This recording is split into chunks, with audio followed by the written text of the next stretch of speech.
a former member of the Metro Dimes, very experienced female entertainer, Calypso Queen of the World on 5 occasions. Would you please put your hand together? Let's welcome singing Francine.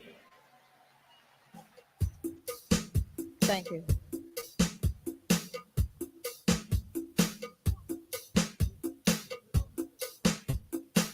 Hate, greed, color, racism is destroying the universe. I am totally against that. The title of my song, Equal Rights. That's my contribution for the evening, ladies and gentlemen. 1, 2, 1, 2, 1, 2, 3.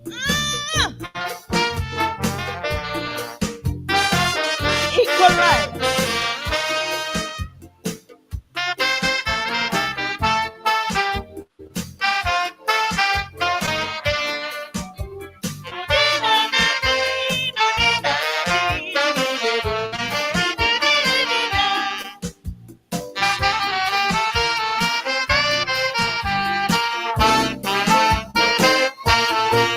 I've studied days and nights, I've studied blacks and whites on the question of equal rights. I say I studied days and nights, studied blacks and whites on the question of equal rights. Well, after careful consideration, meditation has brought me to one conclusion. The old, the young, the weak and the strong, only fighting a battle of equal wrong. Because everyone is born equal, with an equal right to be born. And everyone is equal, so don't treat each other with scorn. The color of your skin doesn't mean a thing. Live and love and be satisfied. You already have your rights, so there is no need to fight. The right to live is the right to die. Thank you.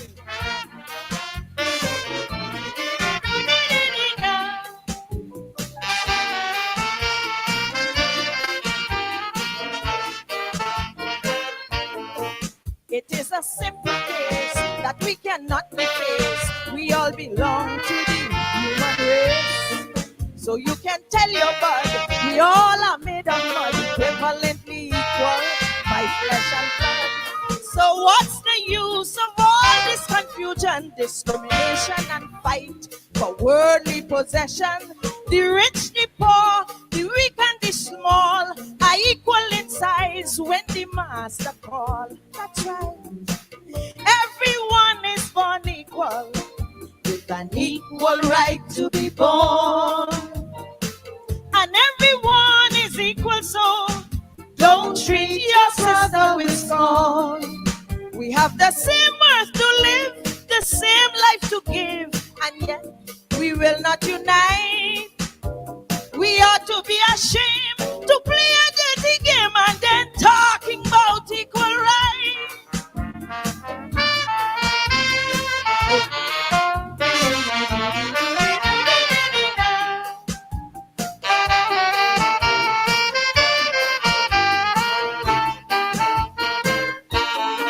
Some folks may think me rude. Now I must conclude with those who show such ingratitude. The breath of life we share, the sun, the moon, and air are equal rights given to us here. We may not be the same in culture, skill, and name, or in habits, fortune, and fame. No matter who, why, what, when, and where. Now show me a man that's unequal here. Everyone is born equal, with an equal right to be born. And everyone is equal, so don't treat each other with scorn. No matter what you possess, well, you don't have to guess. The master said, let there be light. Someday you will agree. Just take time and see. Everyone has an equal life.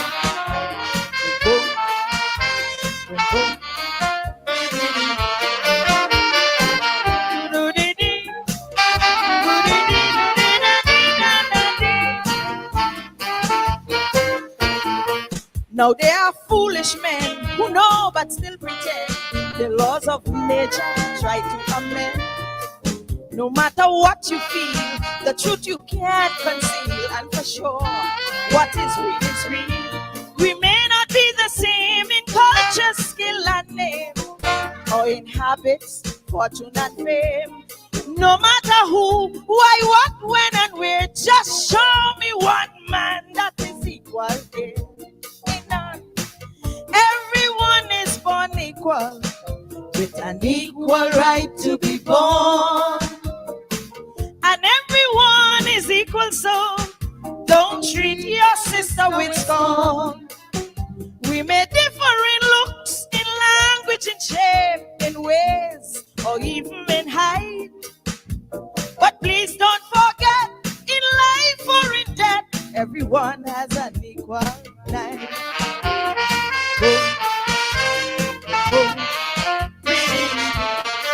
Love is the answer. Love is the only answer. Thank you, ladies and gentlemen. And I love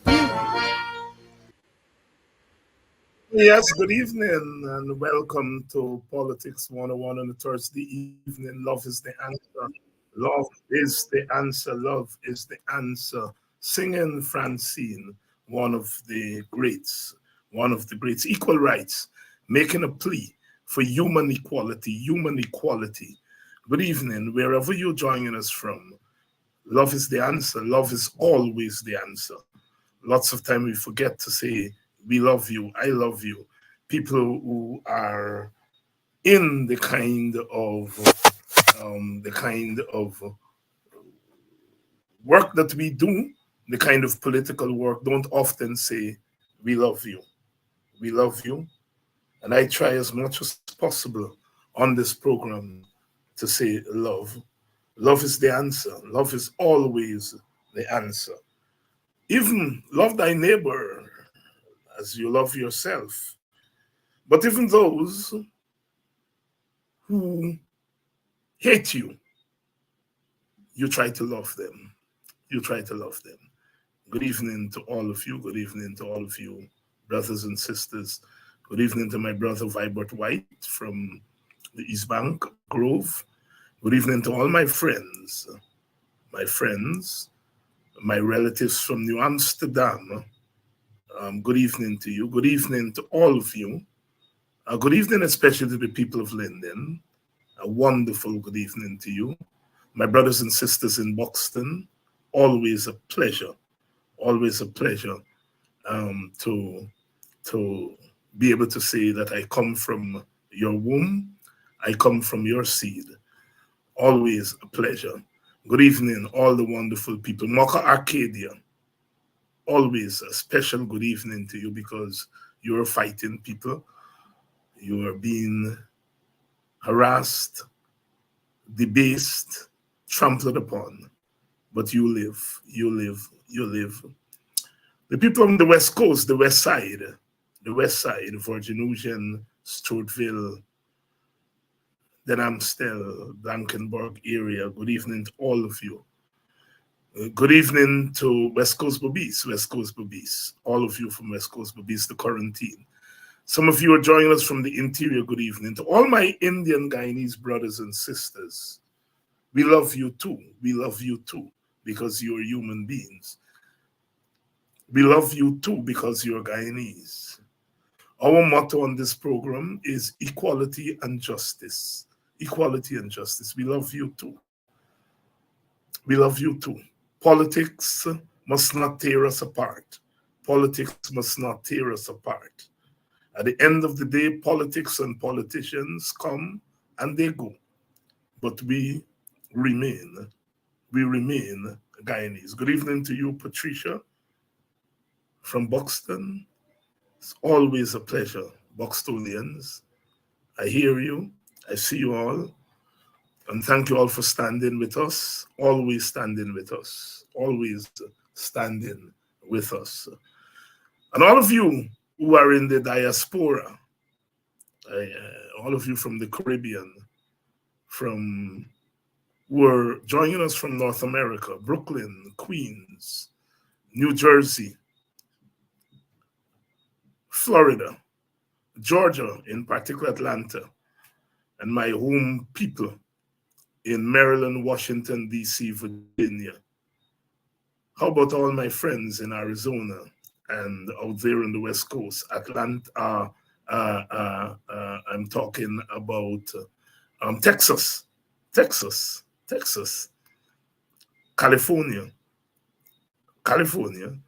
Some of you are joining us from the Midwest, in Chicago, and in the wider Illinois area. Welcome. Some of you are joining us from Missouri, as they say out there. A wonderful good evening. Good evening to you, Emily. Emily, I don't get my good mornings anymore, Emily. You started saying pleasant good morning, Dr. Hines, and then you stop. All of you from Pennsylvania, PA, as my friend Danette Booker would say, I am from PA. You know, Danette moved from Boston and she go to Brooklyn.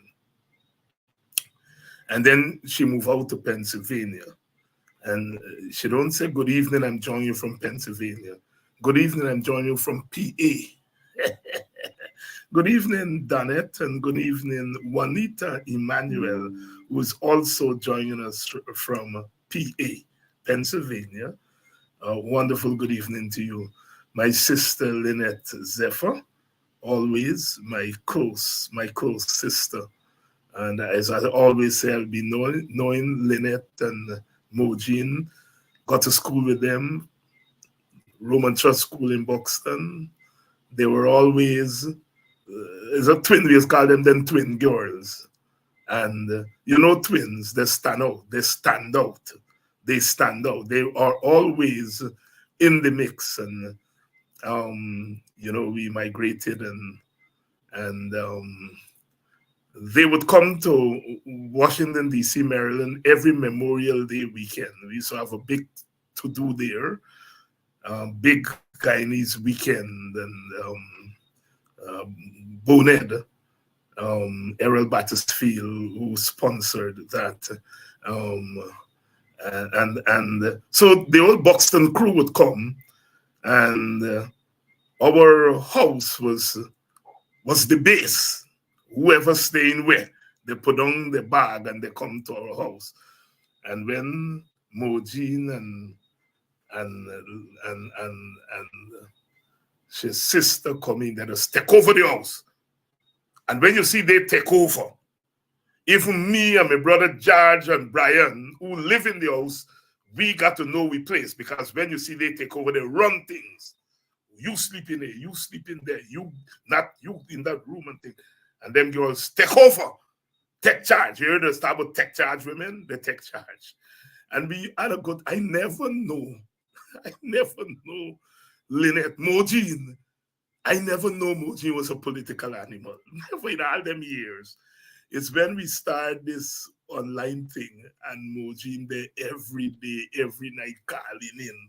Then I would know Mojin is a political animal. Life is funny, yeah? I mean, and that is why I like being from Buxton.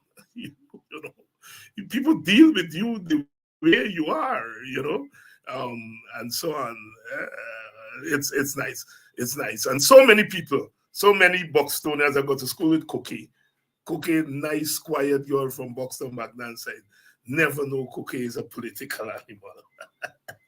Thank God for this medium that some people who you never knew had an interest in politics. And that is why I'm always saying, be very careful when we say about young people. One of the things about being in Ghana, I've been here for the last 5 weeks, and I get the chance to move around and so on, and you know, talk to people. I live a normal life and operate normally. And as I was saying yesterday, I went in the baker shop at Buxton, and the young ladies in there are telling me they don't miss a program. They don't miss a night program. They don't miss them. And Mr. Hines, you were on Kidaki this morning.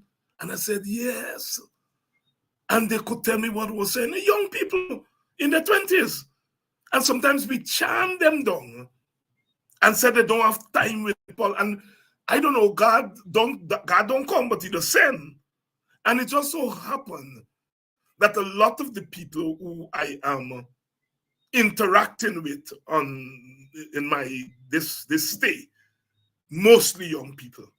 And I'm so glad about that because I get to talk to them and hear what's on their minds and so on. And I'm blown away with the interest and the knowledge young people are sharing with me.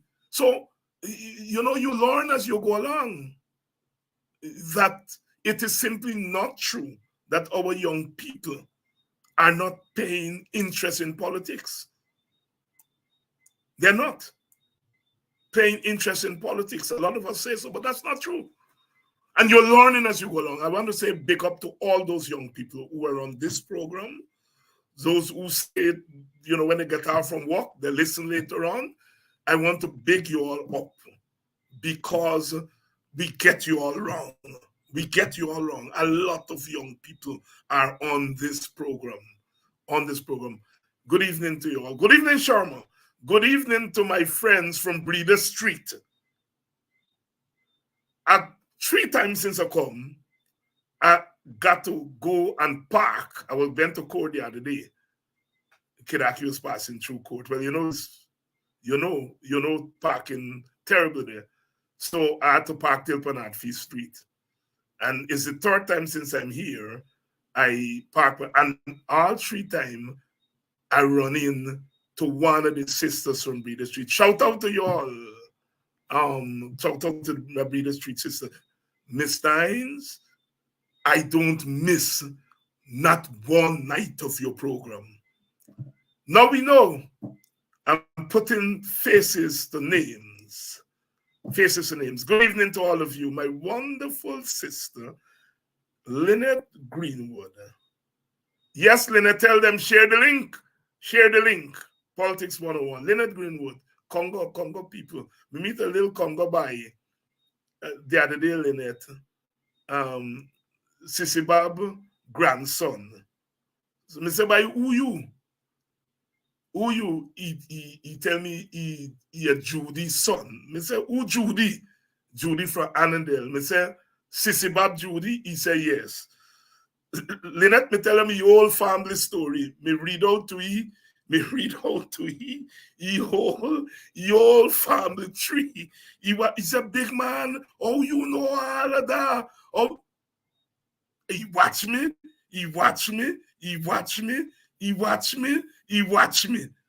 Then he catch himself. He said, you are the man when you step on, but you just look more fat on TV. Me say, the same man you're talking to.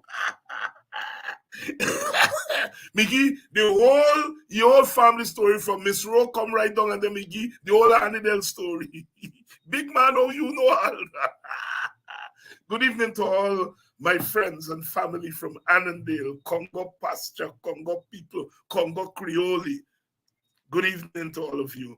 Lynette Greenwood. Lynette said, when we meet Lynette said, I meet us step on a program or thing. Me know you don't know me Lynette, I mean, I know she as Lynette Greenwood, as we just say in the village, that she decent name. Me know them Chinese people, we call them Chinese for Annandale. Good evening to all of you. And this is what I am always saying. We cannot do politics without people, ordinary people, people who go about their daily lives every day. You got to feed your children, you got to take care of grandchildren, you get old like me, and so on. You got to do what you got to do every day. And so we don't know what's going on in people's minds.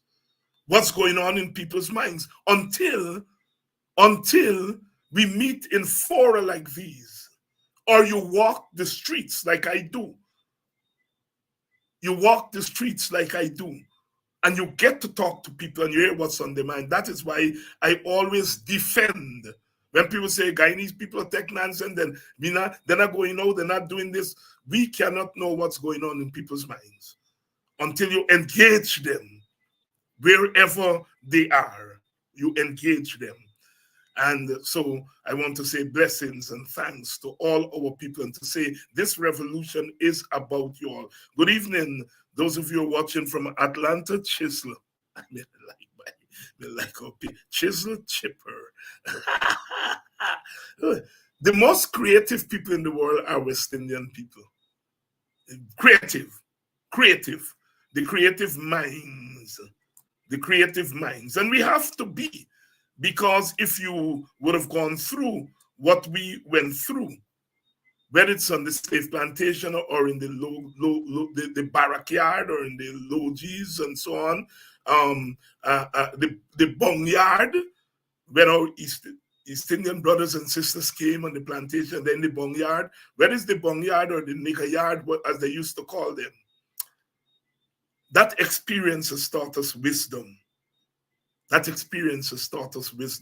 we always have something to say. We always have something to do.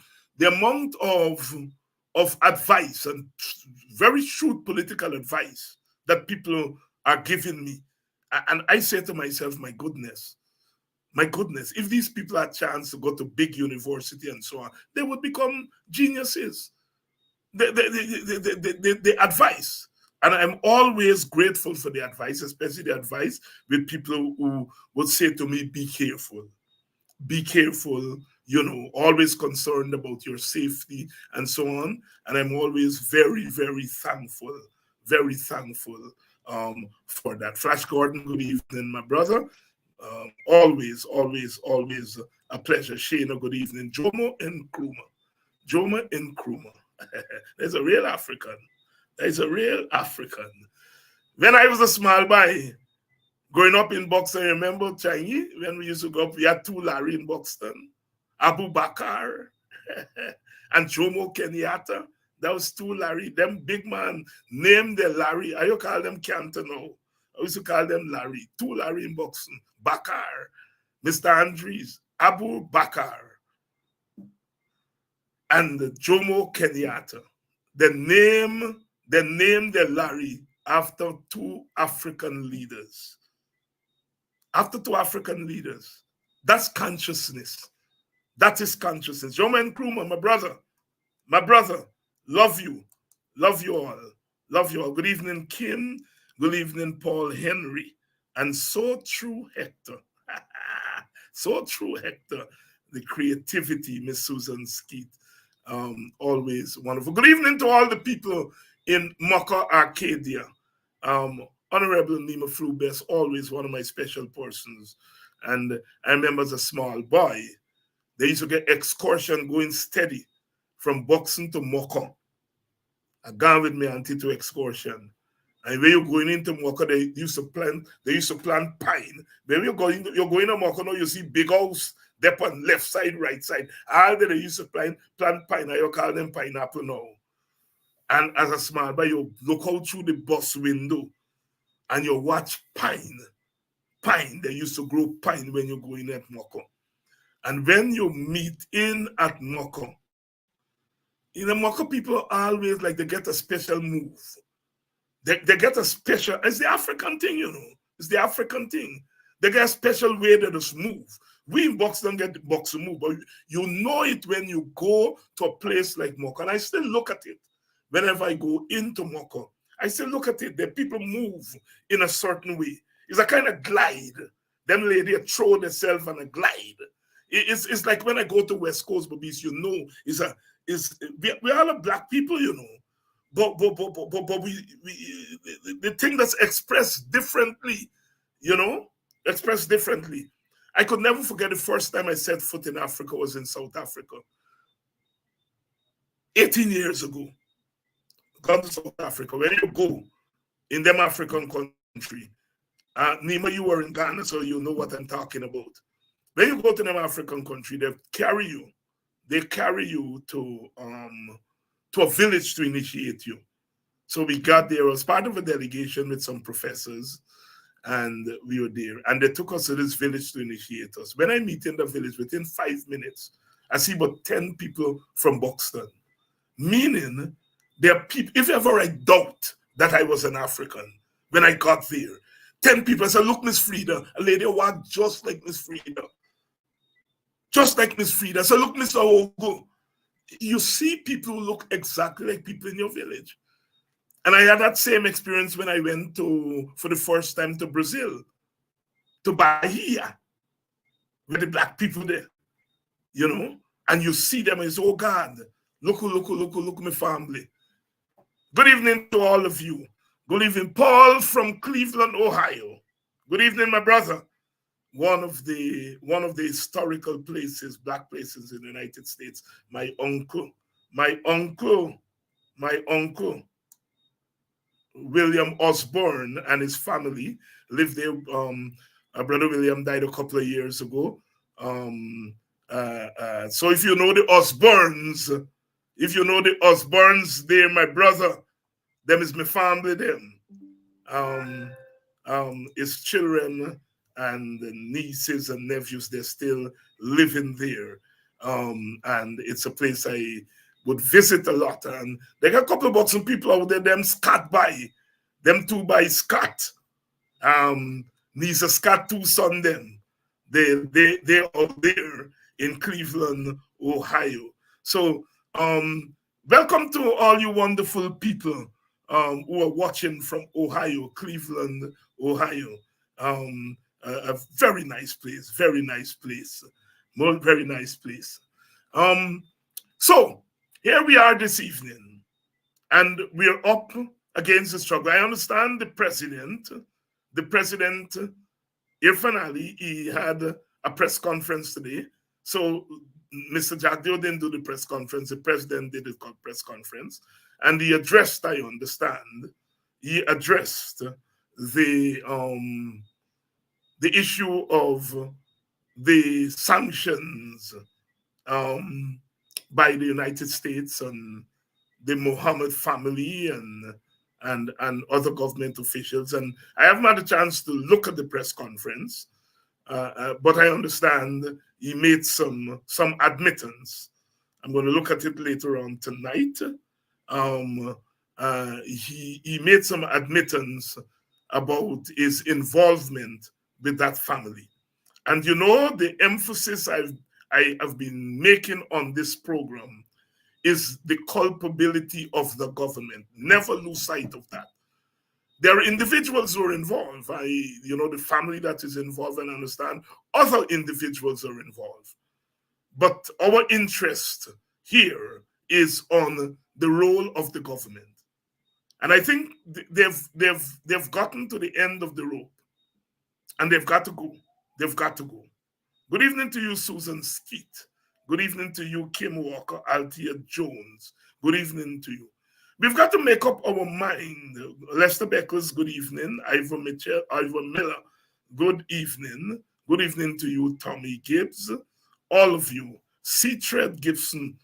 At C-Tread, we had a bad man named C-Tread in Buxton. That man, C-Tread, was a serious man. I ain't heard somebody with a name in a long time. C-Tread. Them Buxton people gonna know what we're talking about when I say C-Tread. Good evening to all of you. Good evening. Good evening, Charlene. Good evening. We are keeping our eyes on the prize. We are keeping our eyes on the government, because this government has to go, and we have to begin to plot in how to remove this government.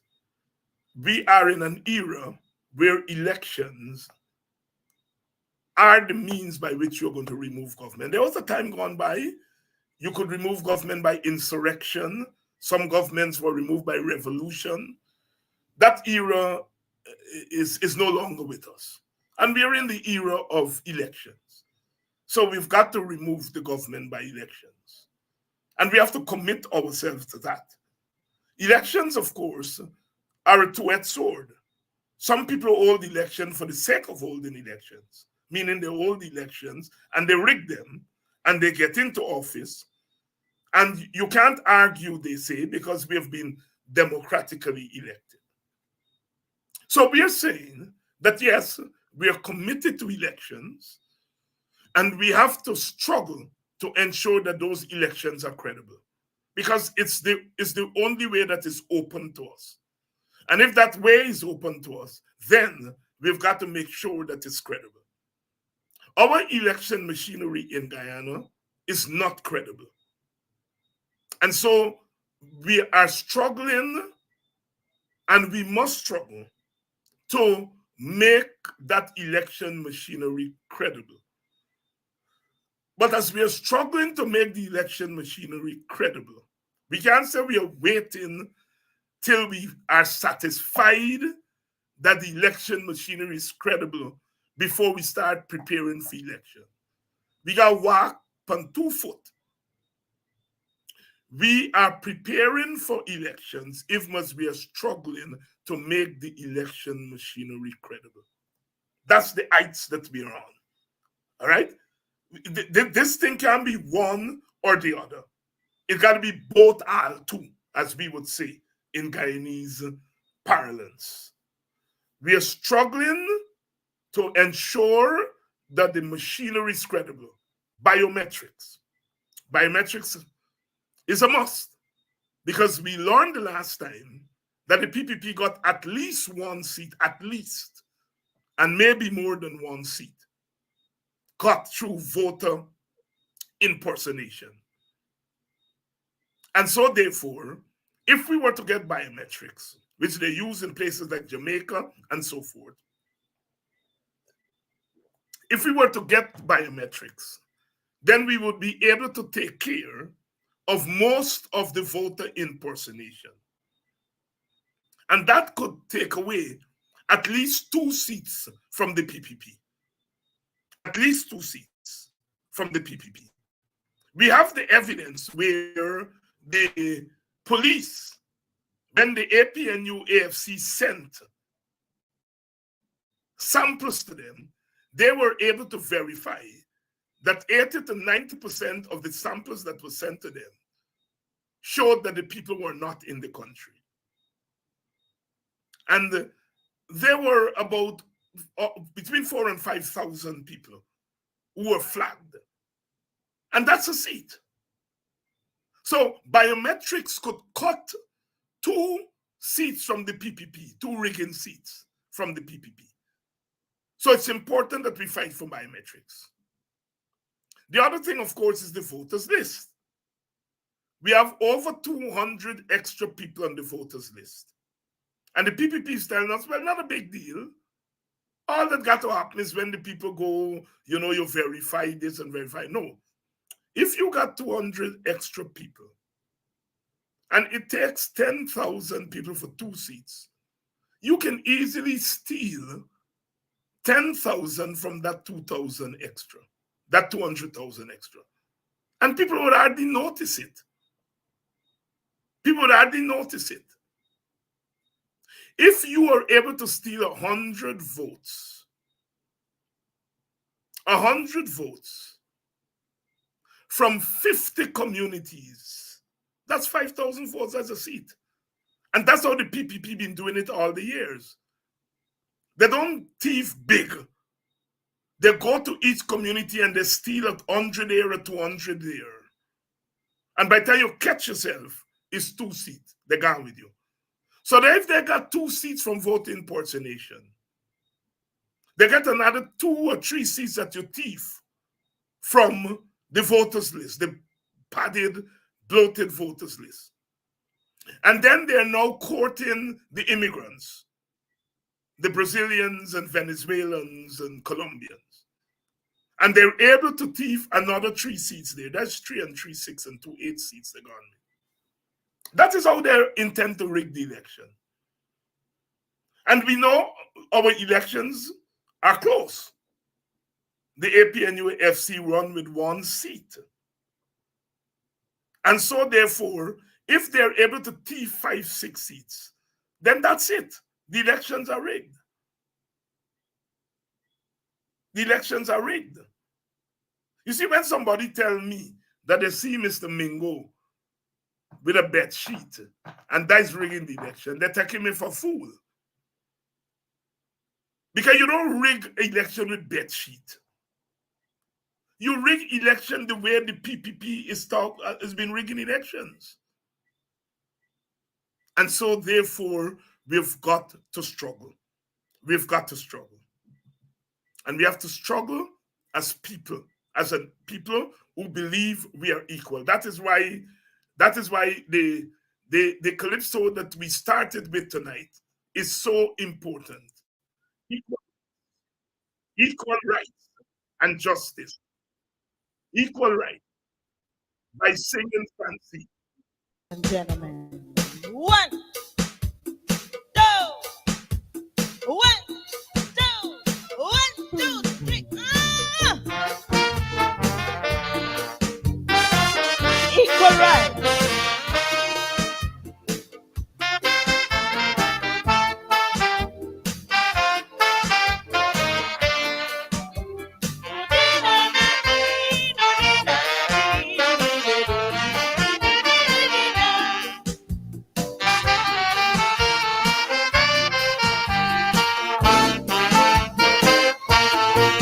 I've studied days and nights. I've studied blacks and whites on the question of equal rights.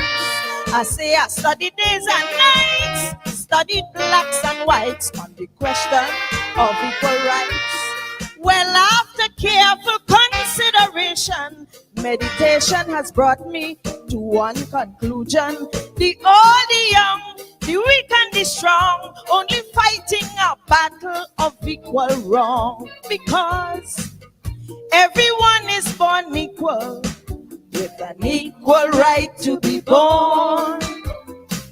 And everyone is equal, so don't treat each other with scorn. The color of your skin doesn't mean a thing. Live and love and be satisfied. You already have your rights, so there is no need to fight. The right to live is the right to die. Thank you.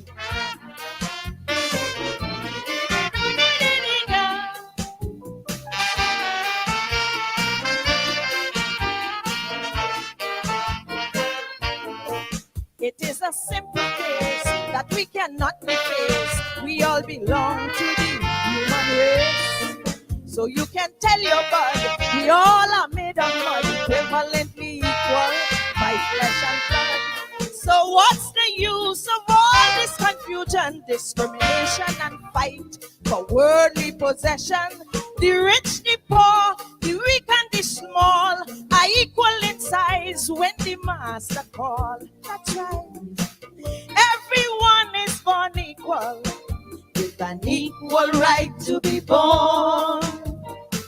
And everyone is equal, so don't treat your sister with scorn. We have the same earth to live, the same life to give, and yet we will not unite. We ought to be ashamed to play a dirty game and then talking about equal rights.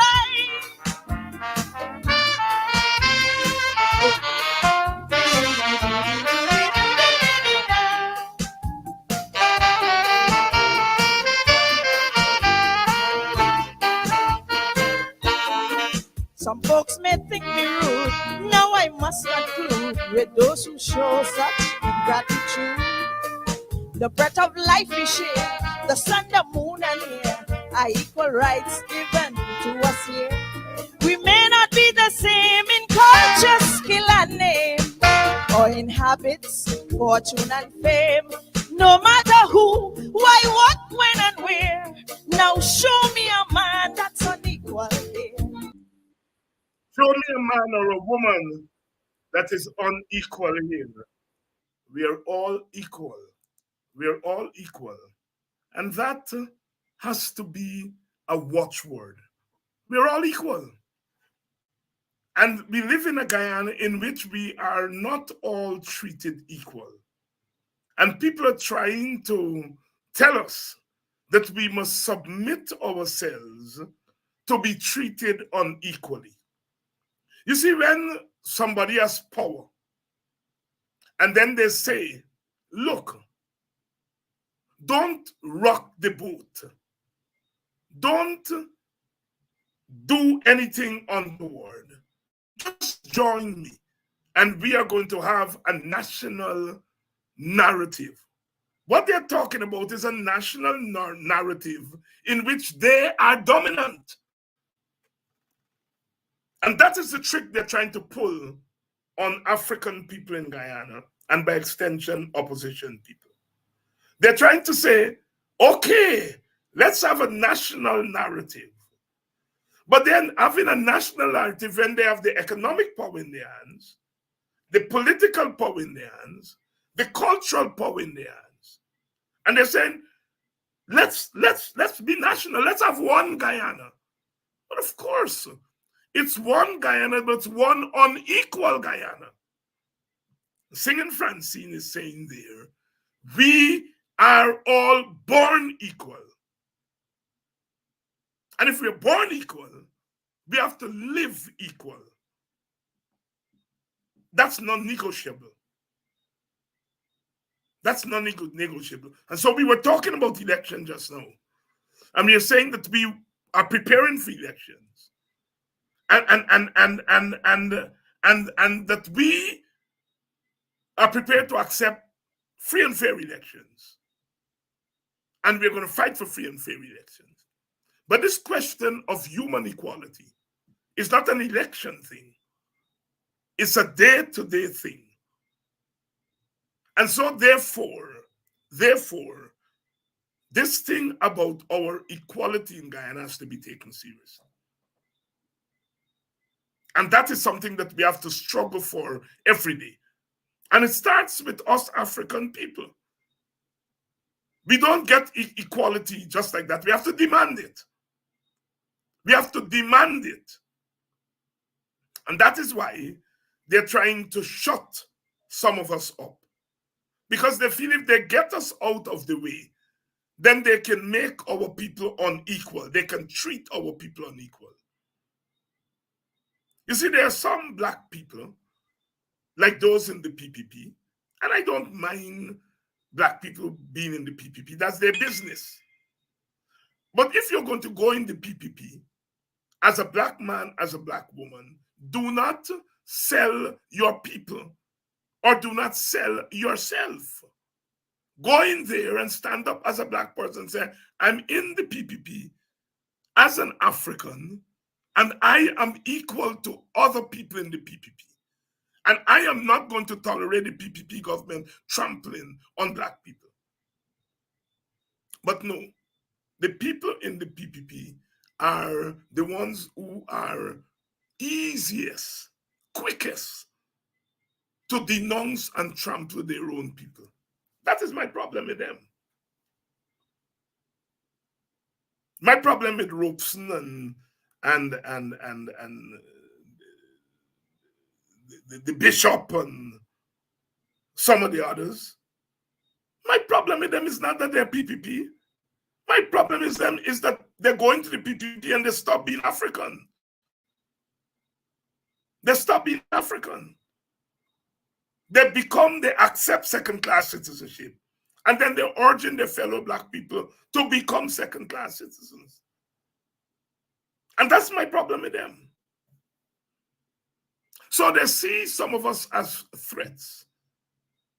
Because we are not saying, seek ye thy political kingdom and all other things shall be given unto us.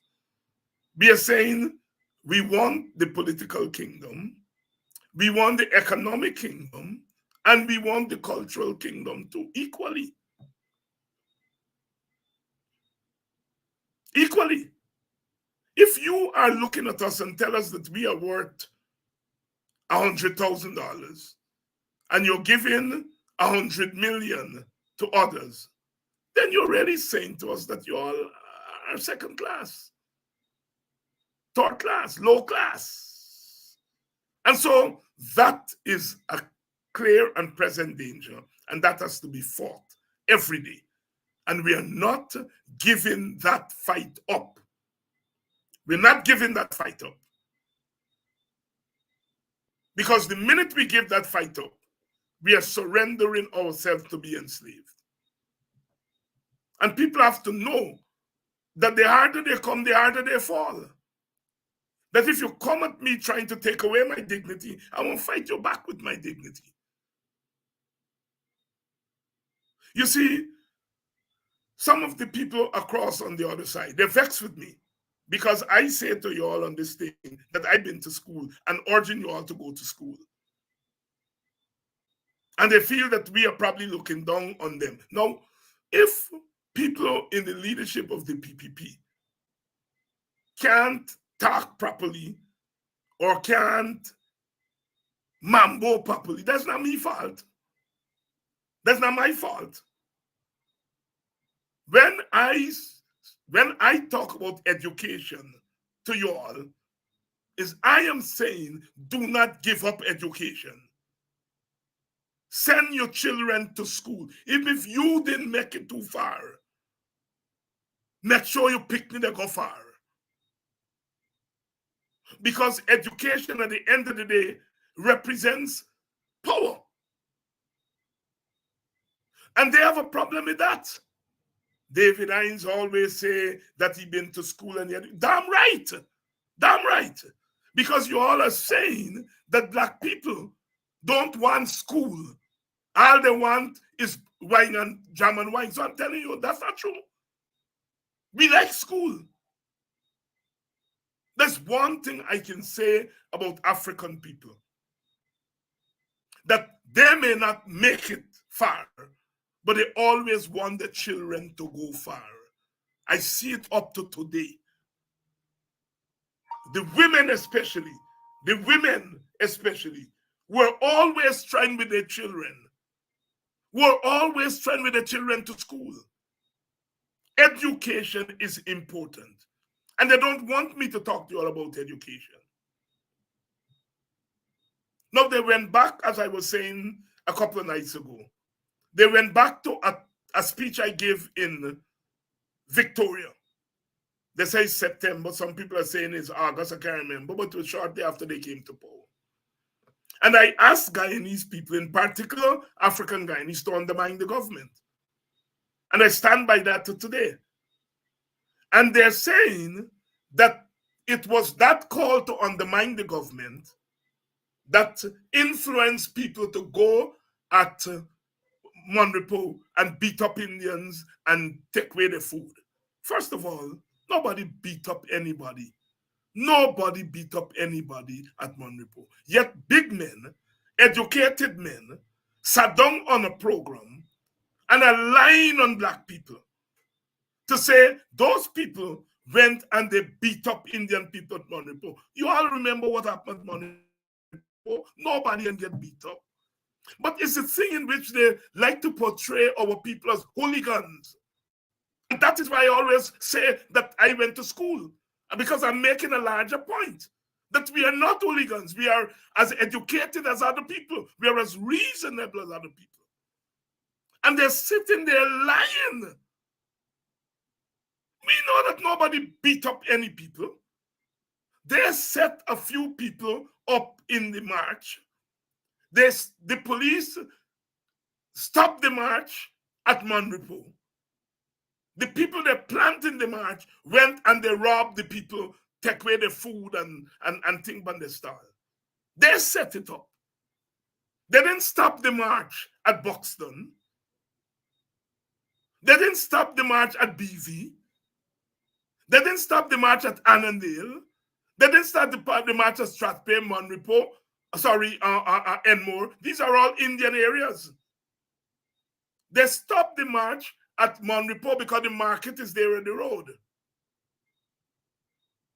And the people that sat in the march went out and loot the people's stall. Nobody was beaten.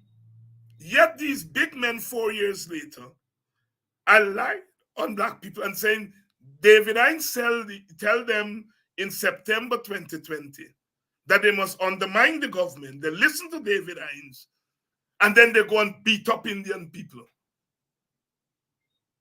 This is the lies that they're telling on black because they feel that we are nothing.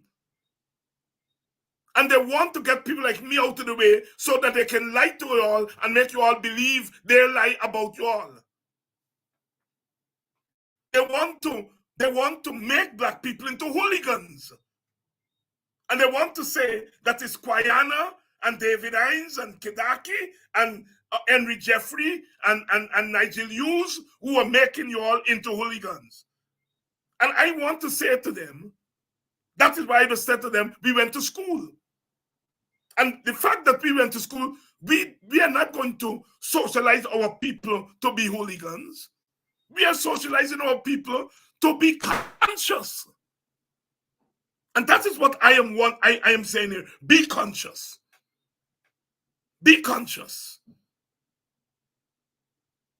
Because they want to make you all into hooligans. And then they make up a story 4 years later. So somebody who was not here last year or year before the last, when the story happened there at Monrepo, somebody who was not here, listening to them, and they're telling people, these black people marched from Golden Grove, they passed all the Indian village and they went to Monrepo and beat up Indian people and take away their food. And they don't want people like us around because we are going to be able to say to those strangers, no, that's not what happened. That's not what happened. But they want to nail and to paint our people as hooligans.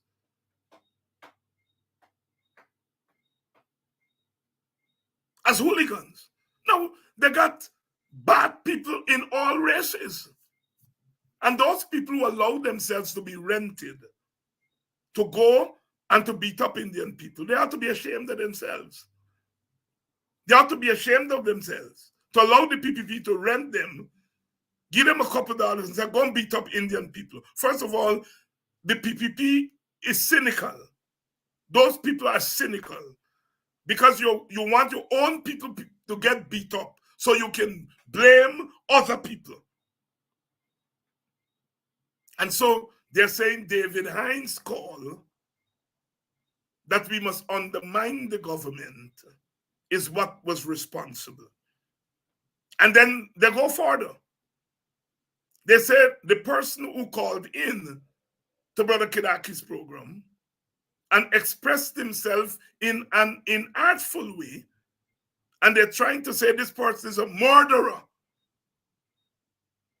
And they charged Kidaki, even though Kidaki said to the person after, I don't agree with your way of expressing yourself.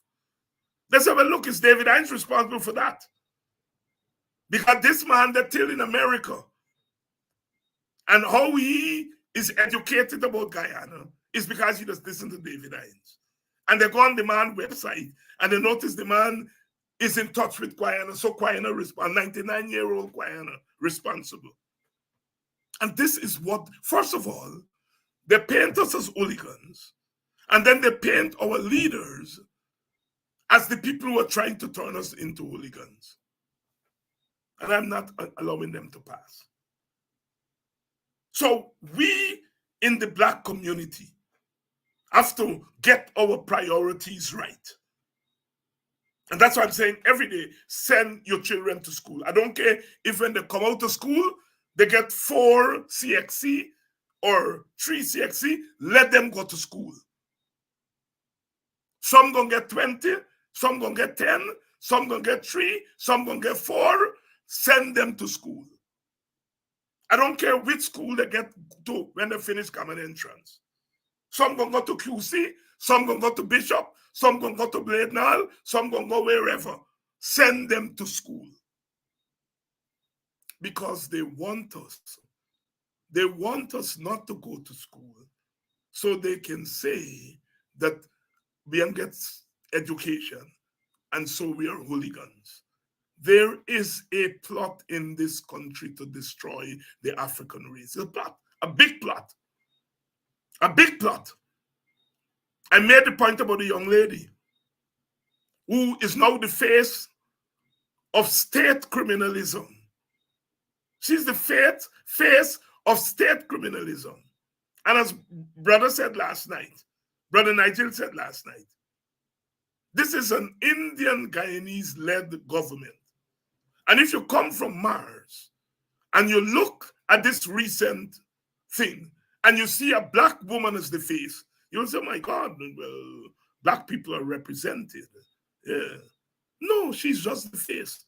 She could not even get elected to the central executive, to the central committee of the executive. They co-opted her. She couldn't get elected to a 35-member central committee.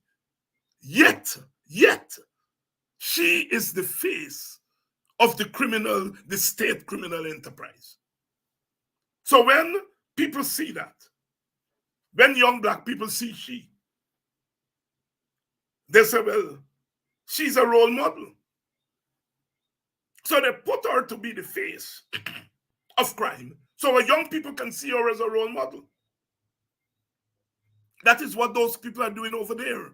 It's a plot.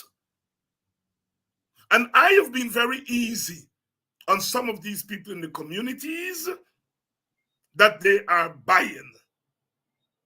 Some of them in my own community, Buxton. Some of them have spoken to me. Tell me, man, David, man, is a hustler, Depon. But at some point, we got to say no, Sabi. No, Sabi. At some point, we have to say no more. No more. No more. Because we have to protect our communities. We are in the fight of our lives. And those of you who are overseas, you all have to continue to help your communities at home. I like the idea, you all go home, you all hold a little party, and so on. That's okay. You all go home, you all share out some little gifts to our people, that's okay.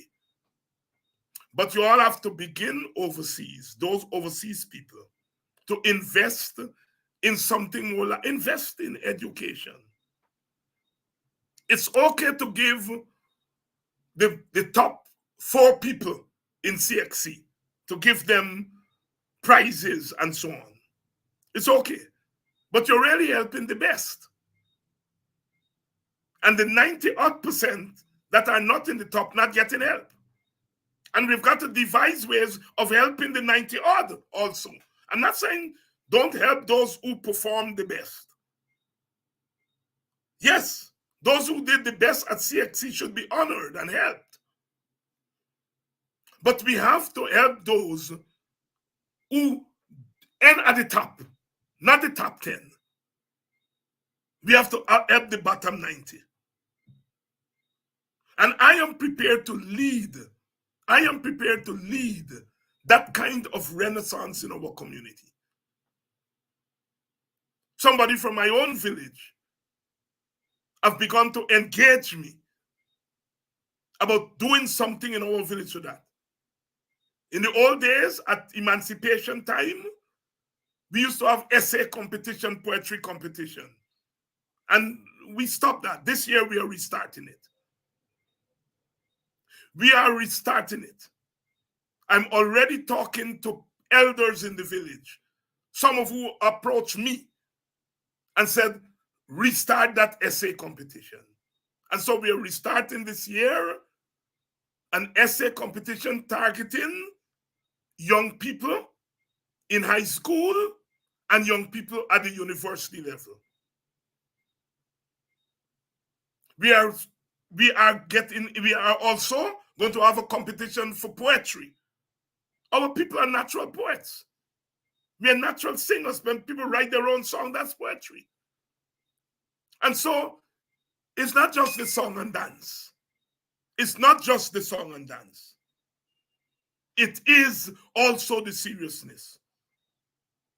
And in your communities, this emancipation, if you are interested in your community in following suit and putting on an essay competition for young people to write about emancipation, to write about Black history, to write about Black scientists, if you're prepared to do it, I am prepared to work with anybody in any community to raise prizes for people, young people who participate in those things.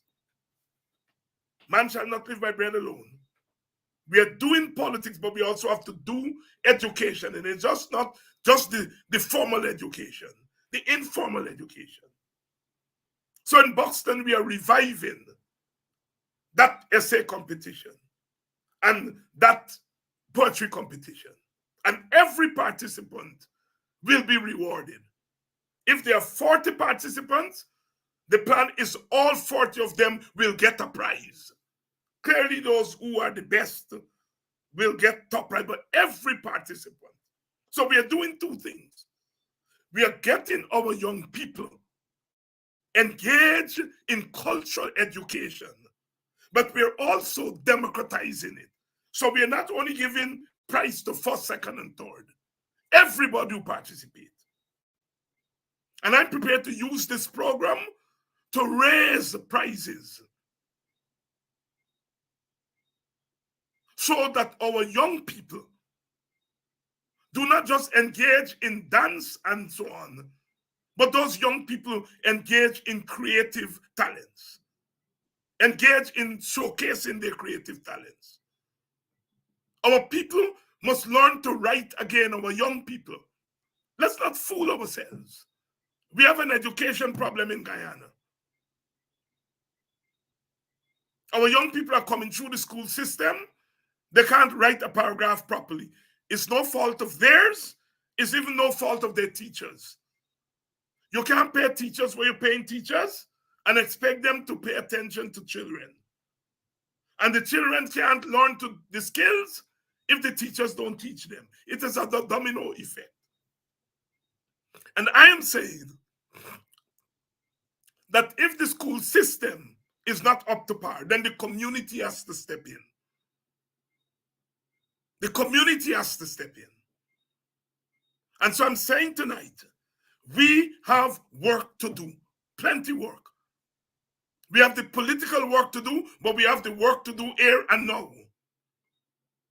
When it comes time for election, a lot of our young people, because they're not able to read and write properly, they can't register. At the last election, I had to, because some of the young people understand me, they feel shame. Many people go to the house, they're running away and so on. And I volunteered to go. You all tell me which house. I volunteer to go. They're less likely to run away when they see me. And to get them to register. So we have to begin to deal with the crisis in our community. Can't wait. These are things can't wait on election. In fact, if we deal with the crisis now, then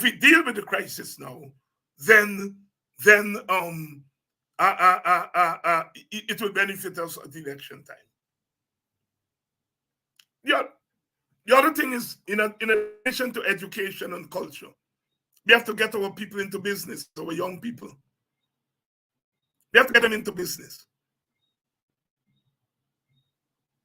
It is for that reason that we in Boston for Emancipation, we are organizing, Cam Stevie is spearheading it, a business expo, where we are encouraging especially young people who are doing things. Young people are doing creative things, running their little business. And we are encouraging them, bring out your little business and let the village and the country know that you get a small business. So we are calling it the big business expo. Expo meaning expose, where our young people who are engaged in their little business, whether they're selling craft. I go into stores in my village, other village, and I always ask, this planting chip, who do it? Oh, it's a little girl from the village. All right, it is that kind of person that we are targeting. You have your small business. Come out to this business expo, and you are exposing, look, I have my small business. And what you are doing is networking and let the world know. Now we have this internet thing. We can go live with those things. And those of us who are overseas, who get some little disposable money, or we got markets overseas, we can link you all up with these young people who are doing businesses, who are doing business, and help you to help them market their stuff overseas. Once those things can be shipped overseas. We are taking the initiative in Boston, but like I said, if in your community you want to do something similar, I am prepared to work with you in your community to do these things. Because this is not just about Boston. This is about the African Guyanese community. The reason I'm talking this way tonight, I start off by talking about what we have to do politically. Because we have to win politically. But I'm saying that there are other things we have to win on a day-to-day basis. They always say, well, what the APNU they do for black people. And some of us black people don't say, well, the APNU didn't do nothing for me, and so on and so forth. What political parties and governments do for you are big things. Government don't do small things. The small things have to be done in your communities. And it's good when you have a government that is friendly. And that is what ITPADG has been doing. ITPADG has been working in African communities to encourage people to do small things. So in Moko, you have the Moko market day. I haven't had a chance to go, I hope. You know, Nima, you have to tell me when is the next one so I can come. And that is the kind of thing we have to begin to do in each community. And that is my message. I'm going to be hammering that message over. Hammering that message. We in Boston, we do on the annual EUC Guyana big symposium every year. Some of you know about it because we do it every year. And we have speakers who are committed to speak at that symposium. This year, we want to take that symposium to at least 2 other villages. I'm talking to, I've already mentioned it, to an activist from one village. I'm not making it public because we haven't arranged it and tie it up yet. But once we tie it up, we are going to move it. It can be held in Boston, and we want to move it to at least 2 other communities. Last year, somebody from New Amsterdam approached me and wanted it to go to New Amsterdam. I misplaced the brother thing. If you're listening, this program, get in touch with me. That is the kind of work that we have to do, brothers and sisters. And so each of you becomes a leader. And if you are interested in doing that kind of work, just contact me. Contact me. So we are engaging our young people. Because like I said, it's a revelation to me since I've been here for the last 5 weeks. The revelation that our young people are not sleeping as we think they are.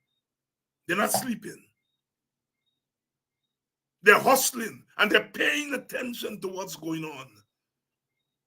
But we have to find out that they're paying attention. And we are not going to know what they know at a big rally. At a big rally, they come and they listen to us give a big speech. And then we gone and they're gone.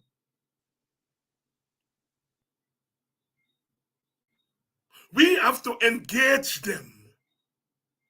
And engage them in a meaningful way. We are not in government. We are not going to be able to give them money. But we are going to be able to give them consciousness, knowledge, education. And those things are within our capacity. So I'm giving you all work to do. I'm giving you all work to do. So I come back to the politics. Biometrics. I notice Nima is saying they're quite right. Biometric is a must. Since the dead would not turn up. She's right. And I'm telling you all, we are working hard with biometrics. You all may say correctly, but the government will not budge on it. And I am telling you all, as a whole revolutionary, governments don't budge until you make them budge. And we are going to make them budge. We are going to make them budge. Because there are ways and means of getting them to budge. There's not just one way. We have got to make them budge. So, biometrics on the political front. Cleaning up that voters list. Very important. Very important. Making sure that the staff at GCOM is not compromised as it is right now.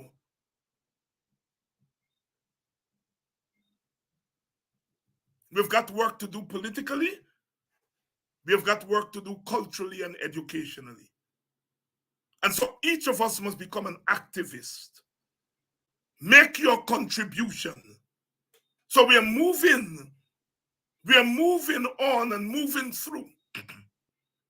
And this program and the other program must be media. Each program must be a medium so that we don't come here every evening. But this becomes a medium so that we do other things. We are talking about a cultural revolution in the African community and by extension the country. A cultural revolution. Without culture, we're dead. Culture, they say, is a way of life. Is the way of life. Culture is the way we express. It's the way we talk. The way we think. The way we dress. The way we eat. All of that is culture. Politics is one part of culture. But without culture, we are dead. And so, we have got work to do. We got plenty work to do. And I am going to be on our case. On our case. I'm starting where I live, where I belong to. We're starting there. But like I said, I am prepared to go to any village, and to work with you. You want to arrange an essay competition? Let us work together to do that. We got enough teachers in our village to help us to set the essay questions,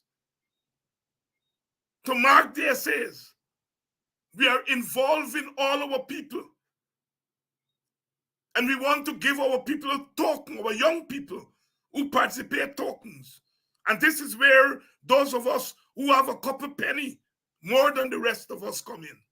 And I'm prepared to use this program to raise those little prizes for our young people, because we want to target the young people. And if we liberate our people culturally, we will get political dividends from it. If we liberate our people culturally, if we give our people the cultural nourishment, if we give our people the cultural confidence, the political realm is going to benefit from it. We have work to do, and we're going to do that work. And there are people on the other side who don't want us to do that work, who don't want us to do that work. But we are going to do that work. And we are going to show them that we are equal citizens. I do not want to socialize anybody here to look for handouts. When we ask government, we're not asking government for handouts. We're asking government for policies. Policies. Policies. And let us not forget the teachers. Let us not forget the teachers. They're still on strike. They're still on strike. They're still on strike. They're still fighting the battle. And sometimes because things move fast, we forget. Some days I forget that the teachers are on strike. The last time they were out on the streets every day, so we knew. We knew that they were on strike. They're still on strike. The government is still not budging. And the teachers have to find a way to survive. And we have to keep that fire burning in our teachers. If the teachers lose, we all lose. We all lose. And parents, you all have to continue to support the teachers. We have to find ways and means of ensuring that our children, while they're home, they continue to learn. They continue to learn. We've got to beat the system. This whole plan about giving our people a small piece to send them to primary private schools, that their plan on fronting, their plan on staying behind the scenes and put people to front these private schools, and then they take the money, put it in your hand for you to give it to the people who are fronting for them. Can't happen. Can't happen. We've got to fight it.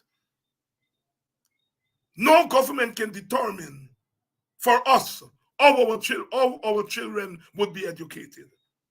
We don't want no vouchers or no private school, because it's a way of putting our public school teachers out of their jobs, out of their profession, robbing them of their salaries, robbing them of their pension, robbing them of what they fought all their lives for. We are not and must not allow it to happen. Sisters and brothers, there are lots of distractions happening now. Let us not be distracted. Let us not be distracted. The work must continue. The struggle must continue. Let us not be distracted. That too shall pass. That too must pass. We must not be distracted, because they have plans for us, plans to distract us, plans to get us in the mud and for us to wallow in the mud. But we have got to fight back against those plans. Fight back against those plans. Brother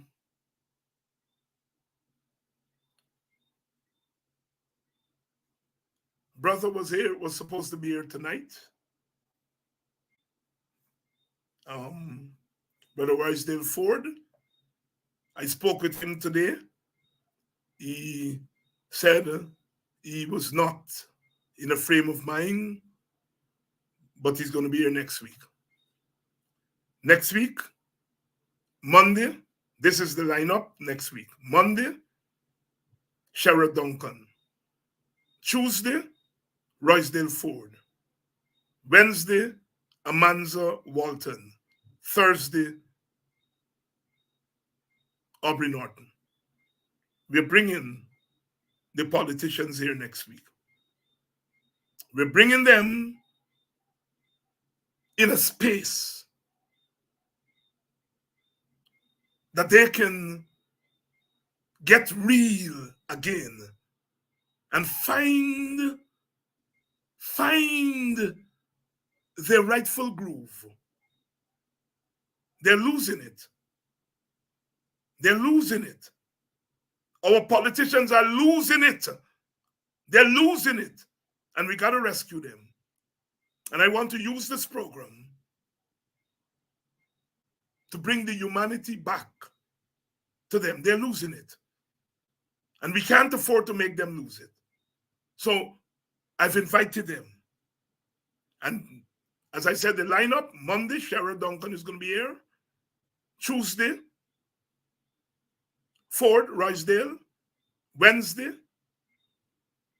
Amanza Walton. Thursday, Aubrey Norton. I'm trying hard to see if we can squeeze a show in on Friday. And if we do, I'm going to invite Nigel Hughes. And speaking here in general, our politicians are losing it. They're losing it. I'm not getting into any of the details and any of that. I don't intend to use my show for that. And when they come here, I'm not dealing with filth and mess, because I'm ashamed as a black man. I'm ashamed. And as black people, we ought to be ashamed at what is playing out. I'm not getting into details. I'm not getting into all the shit. But I'm ashamed that this is what is playing out before people. But I say, let not your heart be troubled, my people. Some of us ain't going down that road. Some of us not going down that road. And they're still my brothers. They're still my sisters. And I think that I have a responsibility as an elder to bring them in a sane space so that they can become sane again. Because they've gone crazy. They've gone cuckoo. They've gone mad. Some of you, I know, got your arse. You're backing your arse, but this is not about which arse you're backing. This is about things falling apart. Chinua Achebe, in that famous novel, Things Fall Apart. Things are falling apart. They're laughing at us, as they should. Because if people want to laugh jokes, why not take the laugh jokes and laugh them? But for us, it's not a laughing matter. It's a serious matter. It's a serious matter. They're stumbling and they're going crazy. But we've got to rescue them and to make them sane again. And I'm prepared to play my part. Because this is not about party. This is beyond the party. For all those who are saying, well, David, no, this is you time. This is WPA time. This is that. I hear you. And I want you all to support me and support the WPA. But not at the expense of the mess that is happening there. That mess is our mess also. And we've got to clean it up. We've got to help to clean it up. We've got to help to clean it up.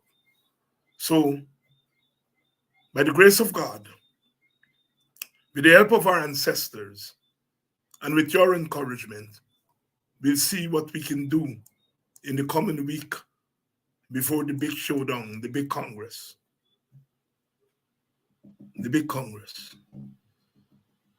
We'll bring them here and give them some culture and help to make them clean and sane again. I am so glad. I'm so glad I learned my politics under AUC Guyana. Many people say Guyana's stupid. He could have become the first premier. He could have become prime minister. He turned it all down. And people tell me he's stupid. And people like me stupid not to like power. But I'm so glad that I was not raised to like power so much that I'm prepared to allow myself to be dragged into the mud. Not criticizing anybody personally, but there's something not right about our political culture, our elite political culture, that allows our elites to be so consumed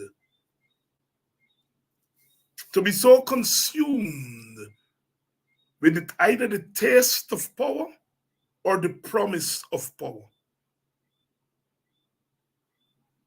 We can't go on like that. We can't. If you behave like this without power, what will you do when you get power? Them who are in power now, we saw how they behaved when they were out of power. And we now know with power in their hand, what they're capable of doing. We have to save our own from that. Good night. Good night. And I'll be back here tomorrow night. I have guests tomorrow night, and we're going to do it tomorrow night. And next week when we come, we're bringing the politicians here for some cool down. Cool down the pace. Is who said cool down the pace by Gregory Isaacs? Yes, the cool ruler. The cool ruler. Cool down the place for me.